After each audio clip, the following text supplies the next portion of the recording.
Football ലോകത്ത് ഒരിക്കലും മായ്ച്ചു കളയാൻ പറ്റാത്ത രണ്ട് പേരാണ് ബാർസലോണ ആൻഡ് റിയൽ മാഡ്രിഡ്. ഇന്നും ഫുട്ബോൾ ലോകത്ത് ഏറ്റവും കൂടുതൽ ആരാധകർ കളി കാണുന്ന മത്സരങ്ങളും ഇതായിരിക്കും. നമ്മൾ ഒരുപാട് കണ്ടതാണ് എൽ ക്ലാസിക്കോ പോരാട്ടം, ലാലിഗയിലുള്ള പോരാട്ടം, UCL-ലുള്ള രണ്ട് ബദ്ധവൈരികൾ തമ്മിലുള്ള പോരാട്ടം.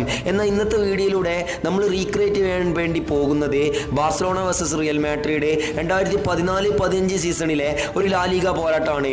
ആരാധകർ രോമാഞ്ചിഫിക്കേഷനായി എണീറ്റ് നിന്നൊരു പോരാട്ടമാണ്.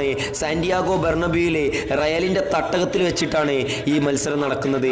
ഒരു ഭാഗത്ത് റയലിന്റെ സ്ക്വാഡിലെ Carlo Ancelotti, Diego Lopez, Pepe, Ramos, Ronaldo, Benzema, Bale, Marcelo, Xabi Alonso, Carvajal, Modric, Di Maria എന്നിങ്ങനെ ഒരു താരനിബിഡമായ ഒരു ടീമാണ് റയൽ മാഡ്രിഡിൻ്റെത്. മറുഭാഗത്ത് ബാർസലോണ വരുന്നത് അവരുടെ പ്രതാപകാലത്തെ ഏറ്റവും മികച്ച ടീമായിട്ടാണ് ബാർസലോണ വരുന്നത്. വിക്ടർ വാൾഡസ്, ജെറാർഡ് പിക്കോ,